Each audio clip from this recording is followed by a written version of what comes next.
अस्सलाम वालेकुम दोस्तों, आउं आहियां अब्दुल मनान अब्बासी, जो पंहिंजो मामा लालू। हीअ जेका वीडियो अॼु मुंहिंजे साम्हूं ठाहिण ते मजबूर थियो आहियां, ठाहिण जो सबबु सिर्फ़ु इहो आहे त कोरोना जंहिं जॻह ते असांखे नुक़सान ॾिना आहिनि, तमामु घणा नुक़सान ॾिना आहिनि, ऐं कोरोना जे करे ई लॉकडाउन थिए थो।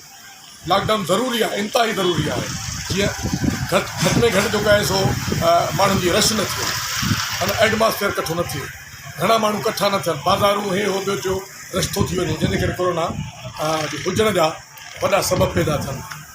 पर लॉकडाउन जेको लॻे थो उन जा जेतिरा फ़ाइदा आहिनि वरी ओतिरा नुक़सान बि आहिनि। मिसाल जे तौर ते सिंध जा फ़नकार आहिनि, सिंध जा कलाकार आहिनि, शादियुनि जा प्रोग्राम, मेले मलाखड़े जा प्रोग्राम, ॿिया सिलसिला, कचहरियूं, इहे सभु ख़तमु थी वञनि त उनजी रोज़ी किथां थींदी।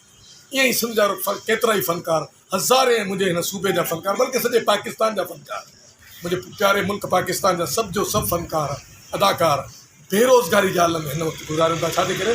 लॉकडाउन जी सख़्ती जे करे, लॉकडाउन हुअण जे करे बेरोज़गारी थिए थी।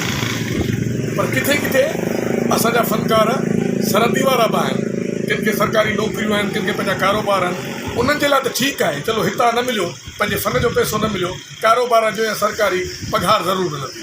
पर जेके बिल्कुलु हलनि ई इन सिलसिले ते था, हुननि जो चुल्हो ॿरे ई पंहिंजे फ़न ऐं फ़िक्र जे हिन ख़िदमत जे करे थो, त पोइ उहे किथां खाईंदा, उन्हनि जा बच्चा किथां खाईंदा?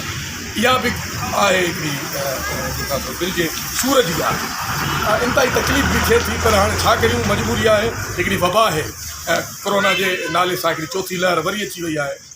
अलाह तबारक व तआला कोरोना जी हिन बीमारी खां असांजे हिन पूरे मुल्क खे, पाकिस्तान खे, सॼी दुनिया में उम्मत मुस्लिमा खे ऐं पूरी इंसानियत खे पंहिंजे पनाह में रखंदो। पर हाणे गुज़ारिश जेका मूं कई आहे त हिन लॉकडाउन जे करे, ॿियनि सिलसिलनि जे करे, प्रोग्राम जे बंदि थियण जे करे केतिरा ई फ़नकार बुख ऐं बदहाली जो शिकार थी विया। अहिड़ा फ़नकार आहिनि जेके सर्कसुनि में पंहिंजा करतब ॾेखारींदा, पंहिंजा एटम पेश कंदा। अहिड़ा फ़नकार बि आहिनि जेके ख़ासि तौर ते किलोमेट थी ऐं डंडा जंगुनि में ॿधी ऐं ॾिघे इंसान जो रूप करे मेलनि मलाखड़नि सर्कसुनि में हूंदा, उन्हनि खे पंहिंजी ॾियारी जी रोज़ी मिलंदी।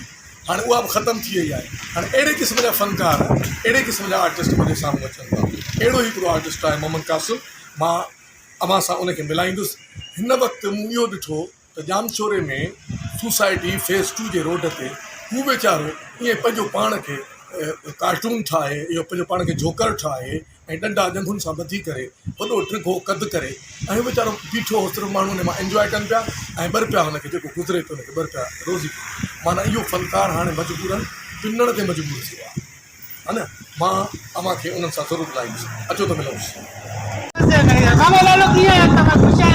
क़िस्म जो आर्टिस्ट आहे, सर्कसुनि में कमु कंदो आहे। मां ख़ुदि सर्कसुनि में बाक़ाइदे कमु कयो आहे। असां मेलनि में बाक़ाइदे पंहिंजा शोज़ बि रखंदा आहियूं ऐं हीअ असां सां हुते गॾु बि हूंदो आहे। मां हिन रोड ते ॾिसी करे हिकदमि मां पंहिंजी वीडियो खोली आहे ऐं पंहिंजे यूट्यूब जे चैनल ते सिंध जे, पाकिस्तान जे, दुनिया जे सभिनी दोस्तनि खे गुज़ारिश थो करियां त लॉकडाउन जी वजह सां हिन वक़्तु सिंध जे फ़नकारनि जी कहिड़ी हालत थी वई आहे, त हीअ वीचारो रोड ते ॿर पिया रोज़ी करण लाइ माण्हुनि जे हुजूम में अचे थो। हे सभिनी खे माण्हू ॾेखारंदा आहे, सभई ॾेखार, हे सभई दोस्त हिन हुजूम में आया आहिनि। हा त मुंहिंजा दोस्तो, मूं गुज़ारिश मां सभिनी खे बि कई त हीउ तमामु मुंहिंजो दिलि में दोस्त आहे, इंतिहाई ग़रीब आहे। जिन बि दोस्तनि खे जेके मुंहिंजी वीडियो ॾिसनि था, इन्हनि सभिनी खे गुज़ारिश आहे त तव्हां महिरबानी हिन खां हिन जो मोबाइल नंबर, ईज़ी पैसा नंबर तव्हांखे मोकिलींदासीं, उहो तव्हां नंबर ईंदो। महिरबानी करे ग़रीब जी मदद करियो, तव्हांजी महिरबानी।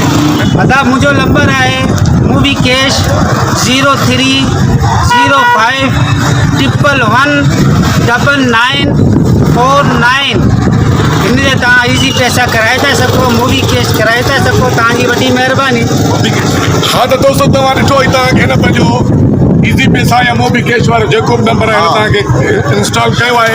नालो हिननि खे ॿुधायो, पंहिंजो नालो? मुंहिंजो नालो मोहम्मद कासिम आहे। मोहम्मद कासिम जो नालो आहे, हीअ असांजे सिंध जो फ़नकार आहे। तव्हां सभिनी दोस्तनि जी महिरबानी थींदी, तव्हां भाउरनि जी महिरबानी थींदी। ॿुधी, मां तव्हांखे नंढी रिक्वेस्ट कई आहे त फ़नकार जी मदद